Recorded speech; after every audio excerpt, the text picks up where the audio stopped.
I don't think I was as excited with anyone as I was with Adrienne Maree Brown, because you would have thought that we had casted Frederick Douglass. I was like, I can't believe we have a real life abolitionist.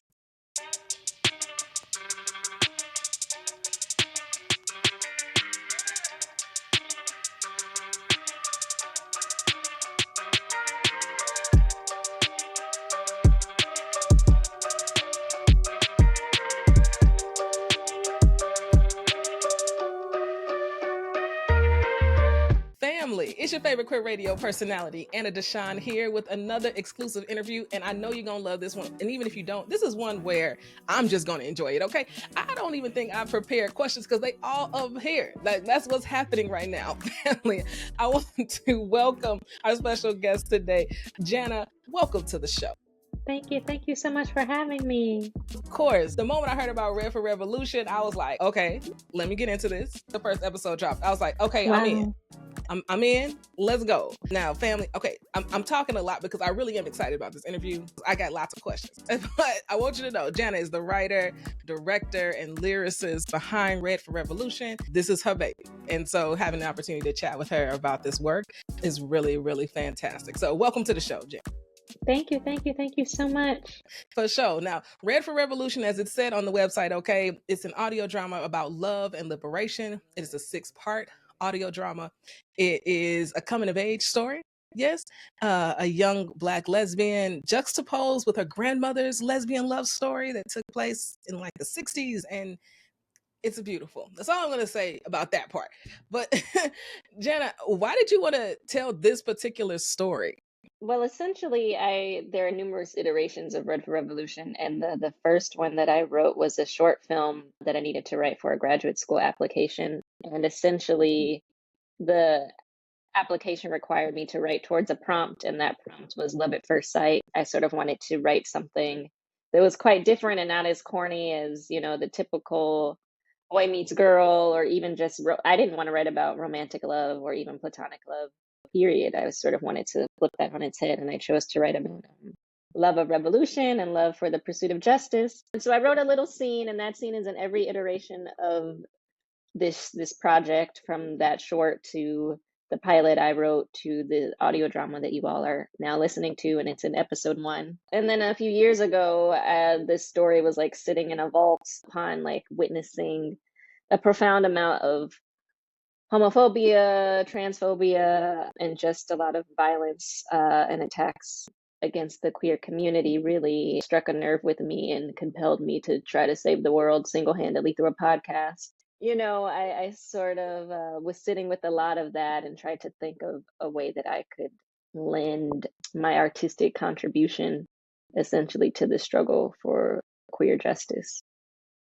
Okay, now I want to know, what part of episode 1 is the part that has carried over in every iteration? So it's the scene when they're at the rally in Gary, and Ella has just finished her speech, and she's asking Lorraine what she thought about it, and Lorraine goes, I think I'm in love, and then Ella's like, with me? And then she's like, no, I think I'm in love with this revolutionary thing that you all are talking about. So it's that scene, and that's the scene that I wrote for grad school, and that's essentially where all of this started. I love it. Okay. And now, it was a film, a short. And so tell me, is filmmaking the first love here? Storytelling by film? Yeah, filmmaking is I guess it is my first love, technically. I don't want to say that with my full chest, just in case it's not. Maybe it's books. I don't write books, but as far as my craft is concerned and the things that I write, film is what I gravitated towards. It's what I studied in school. It's what I wrote first. I wrote a short film, and then I adapted that short film into a television pilot. And so the initial goal was for this to be a story for the screen, but that is very hard to make.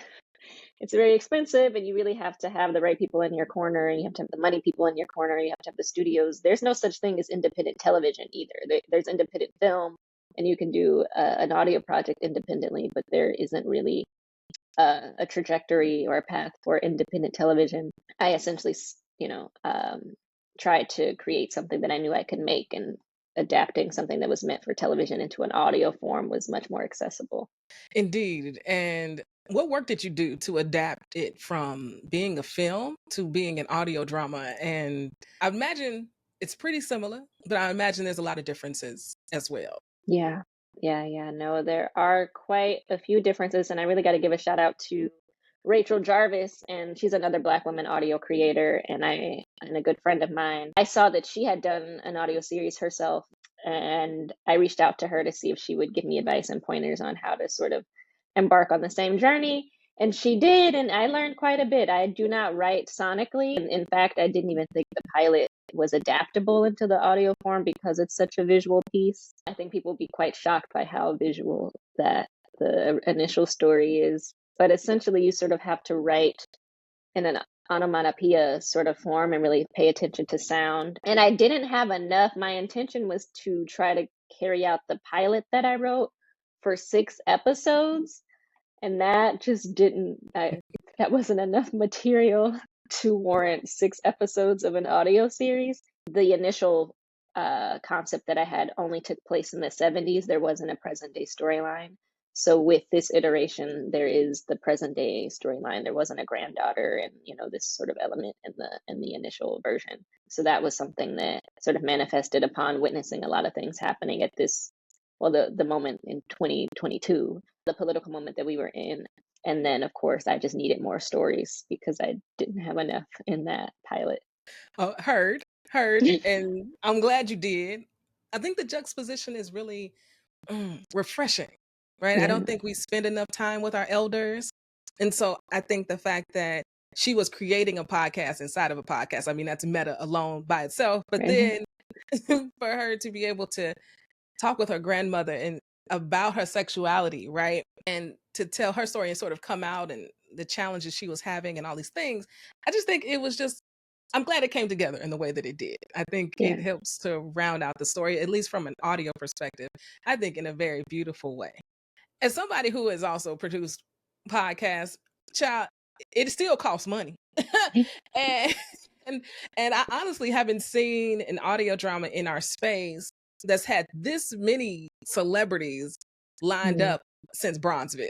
Yeah. Because we all know that paying people is the most expensive part of any project. So you got to Mhm. tell us, how did this come about? You're like, I want to do a pilot. This doesn't seem to be coming together the way I want. I got a friend who does audio dramas. Let me talk to her. And then what happens in between? Okay, I think I can do this. And we are starting pre-production on Right. Red Revolution. Right. That's a great question. So essentially, I set out to do this by myself in a closet with the help of my dear friend Rachel Jarvis. But thankfully, I met my executive producer Renée Wilson, she plays one of the leads, Lorraine Giovanni in the 70s.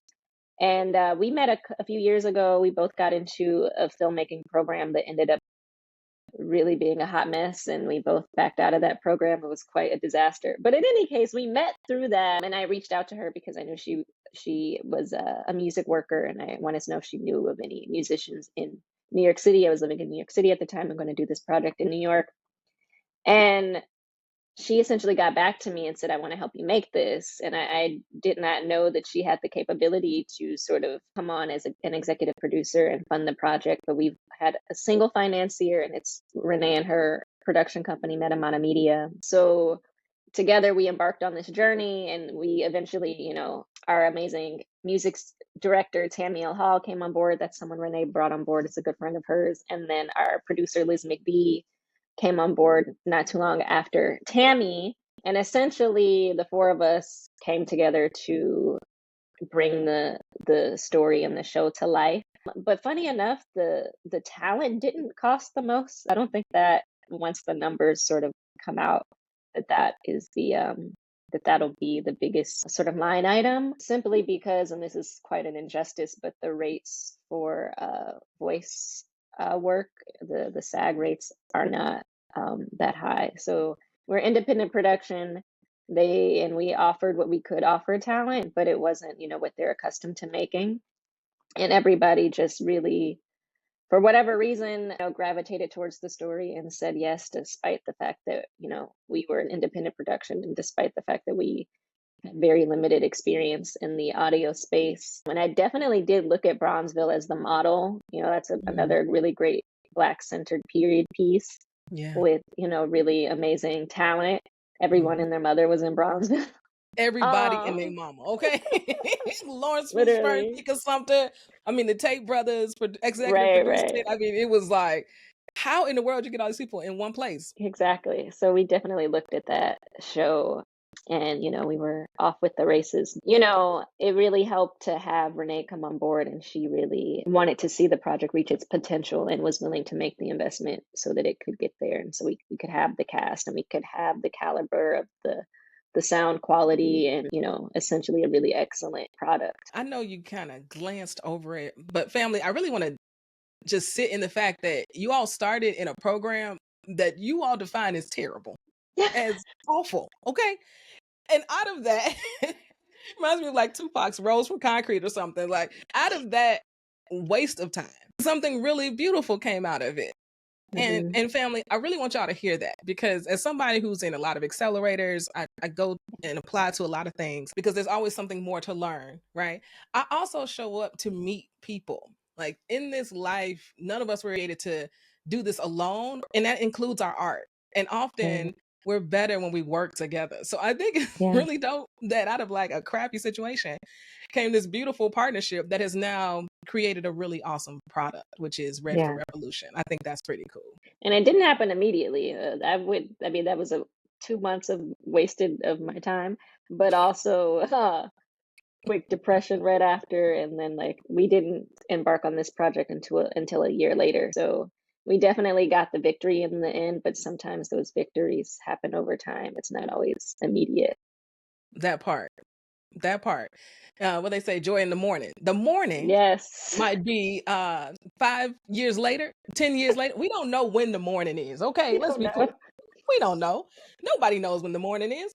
But when it comes, it's like everything becomes a lot clearer. Yeah. And then speak about timeline. Can you start from when you wrote the short to when you met Renée to when you all actually started production? I wrote the short in 2017. Wow. I believe 2017, 2018, I'm working on the short. I met Renée, oh goodness gracious, was it 2021? Perhaps? Okay. I think I met Renée in 2021, yeah. And by meet her, like we had a phone call maybe once or twice. So that was the extent of us knowing each other. And then I started adapting the audio drama in 2022, and I met Renée. I had another conversation with her in 2022. We sort of embarked on production the top of 2023. And this is a almost 3-year journey of trying to produce this project. We encountered 2 strikes. So the WGA strike happened, the actor strike happened while we were in production. We were still in the pandemic we're still in the pandemic, but we had to deliver COVID tests to our talents' homes when we started. That was probably the most expensive thing in the budget. Yeah, so there it was 3 years of production and essentially, a lot of work, but here we are. Here you are. And I always like to know a creator's timeline because we all just see the end. Right? I feel like it's when you watch people play sports on television. All you see is the end, what's happening right in front of you. We don't always get to hear the whole story. Because family, I know if you're watching this, it's because you're probably on your journey of your own. And I think the lesson here is that just stay on the journey, because you really just don't know where it's going to take you and who you're going to meet along the way to help you bring it to life, right? And so, gosh, 3 years of production, but you started in 2017. I mean, I think that. And also when I hear that, I think the person you were in 2017 is also a pre-COVID Jana, right? And so much life happens in between then and adapting it for the audio drama in and of itself. Gosh, there's so much there. But family, I ain't gonna hold y'all long. While I was listening to all 6 parts, one thing that really stood out to me as somebody who grew up in music and loving music was this original music that was happening throughout the course of the project. We talk about podcasting and audio dramas. music licensing is huge part of this whole jam. Mhm. And so Mhm. when was the decision made to say, no, we're going to do original music? This is an important part. And we're going to figure out how to make that happen. Doing original music was not in the original plan. We were solely going to do jazz standards, but as you mentioned, music licensing that we couldn't afford to.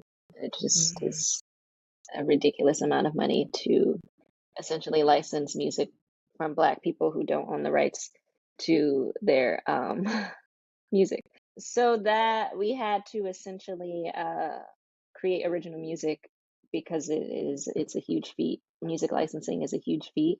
And so we're grateful for the songs that we could license. The covers that did make it into the show are really great. Shout out to all of those folks who granted us licensing for the music that did make it into the show, but for the songs we couldn't license, we essentially had to pivot and write original music under a very short amount of time. And thankfully, we have a phenomenal Grammy Award winning musical director, Tammy Hall, who composed. She's a phenomenal pianist, a phenomenal director. She assembled an all women's jazz band, and we recorded the music primarily in San Francisco in the Bay Area. Shout out to 25th Street Studios. We have this phenomenal band who came together to essentially create the music, and it's just they're doing jazz, they're improvising, and it was just phenomenal. 2 days in the studio. Renée sang all of the songs in 2 days.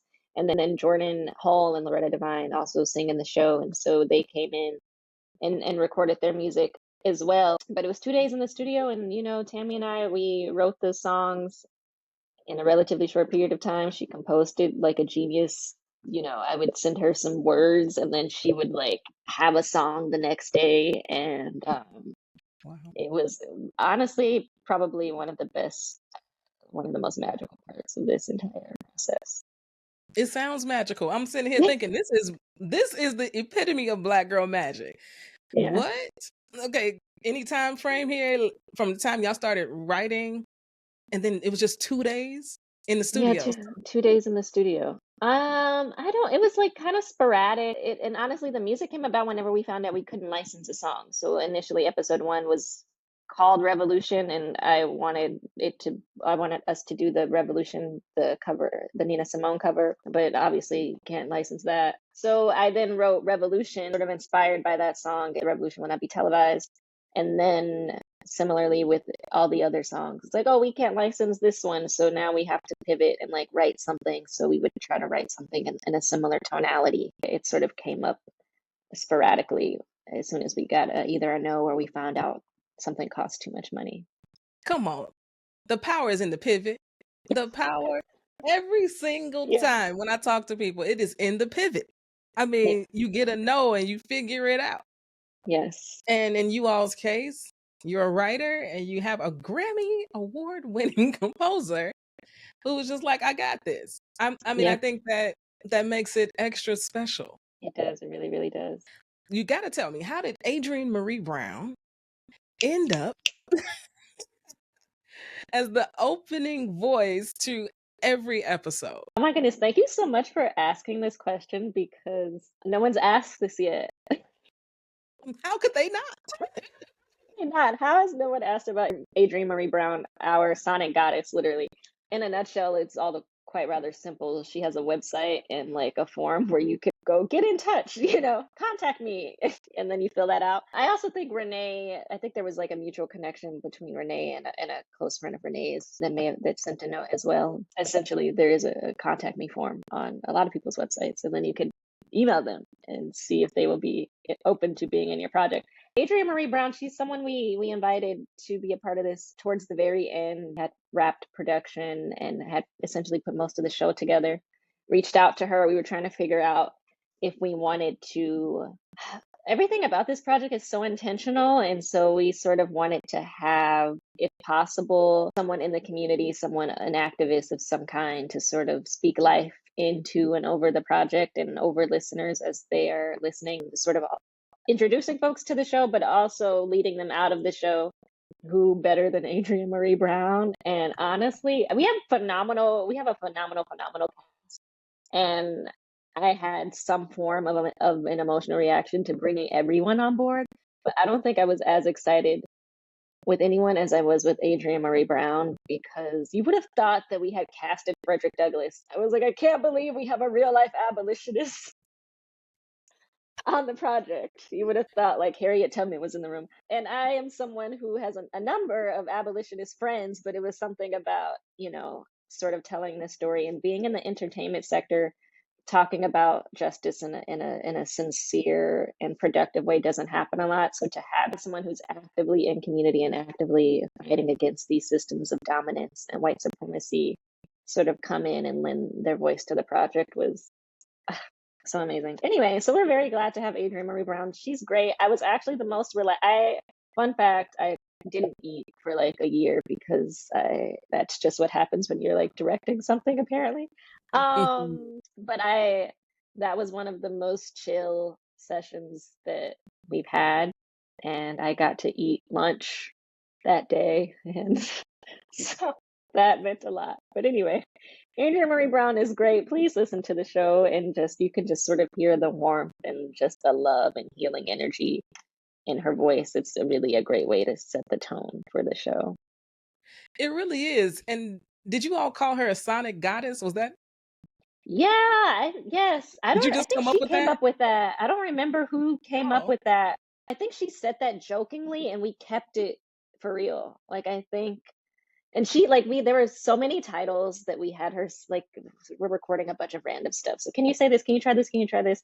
I think she just said that as a joke when we were like, we don't know what to call you or like what this is actually. And Yeah. then, but that's the one that I kept in the show. Yeah. I'm glad you did. I think it's unique. I think it's way better than moderator, okay? Right, Or exactly. Or voice host or announcer. whatever. Yeah, Yeah. exactly. So for sure. Now, let's get back to all these celebrities that ended up in this project that all said yes to independent creators because they connected with the story in one way, shape, or form. How in the world do you go about landing a Loretta Devine and a Jordan Hole and a Rutina Wesley and I mean, even Danny Glover, Jennifer Beals. I mean, I could literally go on and like the song, like Right, like this Erica thing. Badu.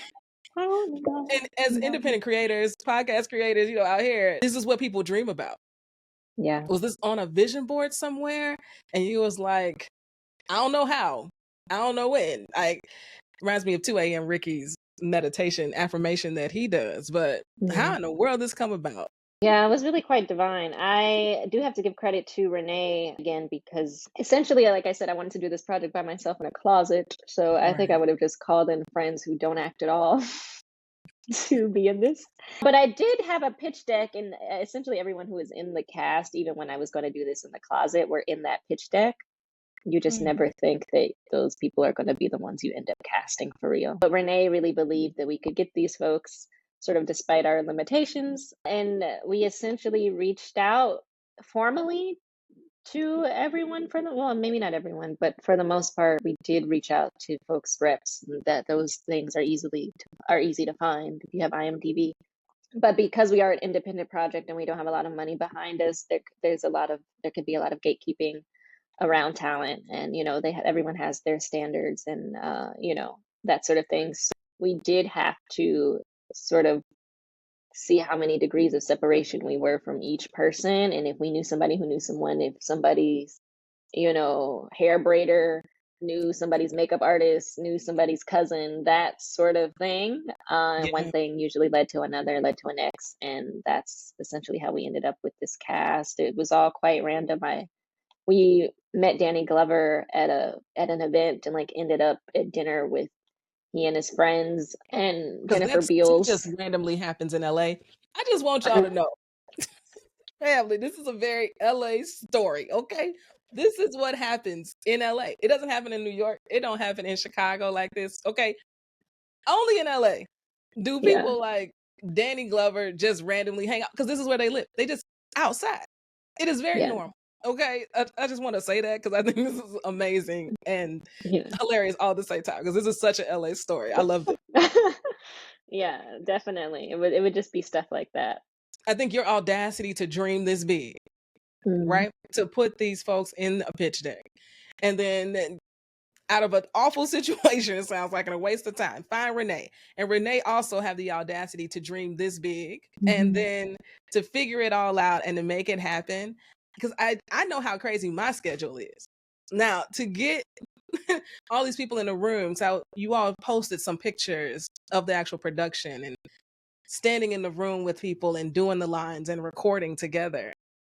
I mean, it takes some fortitude and some belief that you can make it happen. And you all did. And I think that that is really, really dope. Thank you. Thank you. I really do. Now, how can people support the project? Well, people can support the project by listening wherever you get your podcasts, Spotify, Apple, YouTube, particularly Spotify and Apple Podcasts. Make sure you leave a review. Leaving a review matters so much. People in the podcast space probably know that, but we did not know how much leaving reviews on Apple and Spotify matter.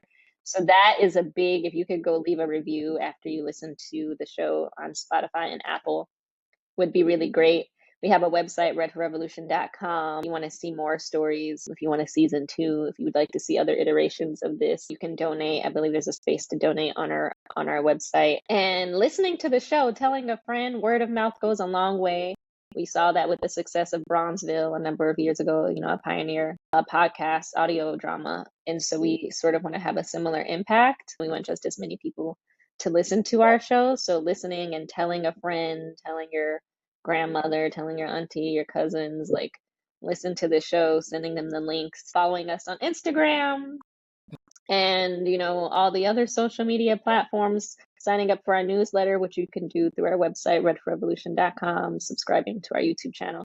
Those things all matter. Every listener, every like, every share, every comment matters so much. There are people with saying power, hiring power, who pay attention to those things. So it really matters a lot that people sort of show up and show out and just let the world know that they love this story and they want to see more, or hear more of it, rather.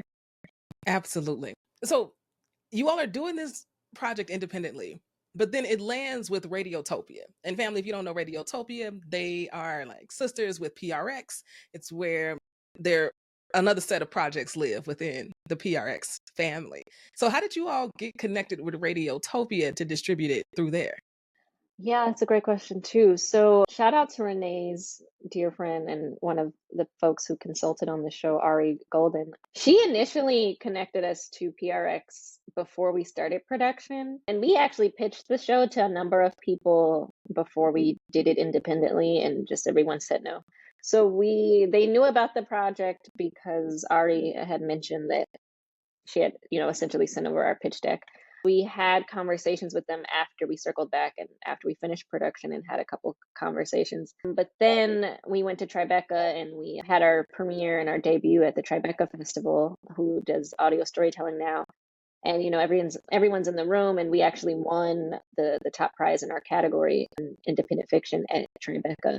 And essentially a number of people, including PRX and Radiotopia, got to see us win that award, and they got to see in real time how excited people were and just the real time response to the show. There was a lot of excitement and enthusiasm around it. And so I think that also helped to sort of accelerate the process. But shortly after Tribeca, we entered into more discussion and ultimately landed with Radiotopia. And it turned out to be really great because that was a company from the very beginning. PRX is an institution that was at the top of our list. And so that's who we ended up with in the end. I hope y'all all took notes, okay? I hope you had your notebook out. You hear me? And just made some notes about how this all came about. Pitching is not easy, all right? They got a lot of notes in the beginning. Tribeca, I love that they are including audio now as a part of their offerings when it comes to storytelling. And when you apply to Tribeca, it can't be anything that's ever been released ever before. Nobody could have heard it before in the public before pitching to Tribeca, right? And so when you're thinking about your future creations, think about that, because Tribeca is a wonderful place to premiere your work if you're in the fiction space, in the same way that Jana and the team did with Red for Revolution, because then you get other ears and people perk up when they see other people are excited. It's tough if the person you're pitching to doesn't understand the story, doesn't relate to it, can't see themselves in it. then they're not sure if their audience can see themselves in it. But when they're in a room full of other people who are just as excited and they're like, wait, should I be excited? They begin to reevaluate the story and the viability of its audience. And so I think that that is a really wonderful, powerful story, family out there, on how you can get your projects to a yes. Chile. It's inevitable get the no's, okay?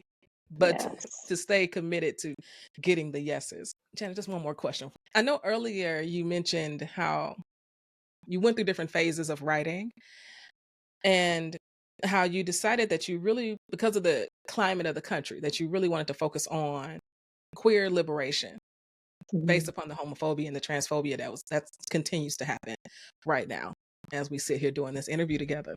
Can you tell me more about why that particular storyline was so important for you to tell? What is interesting about that question is that you pose, why is it important for you?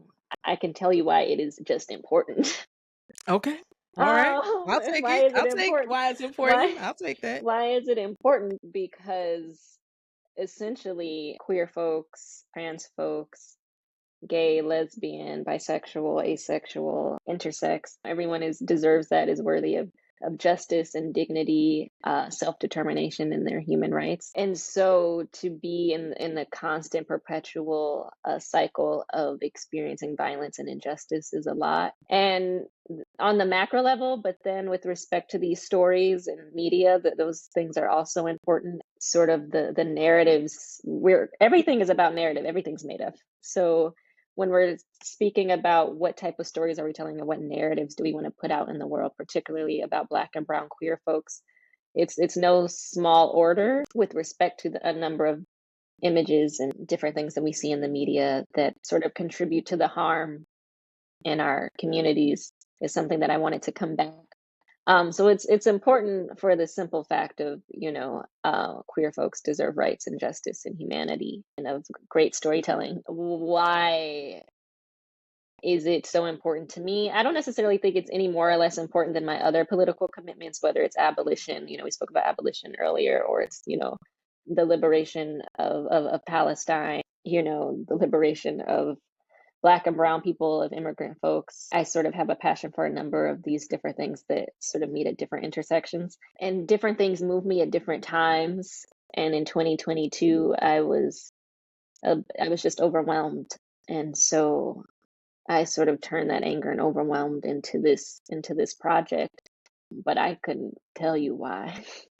I couldn't tell you what's stirring up and the purpose behind it, but I do think that, everything's divine, and essentially whatever God wants me to do while I'm here with the time that we have, I just want to do that. And I do think that putting this together is one of those things, and now it's out in the world.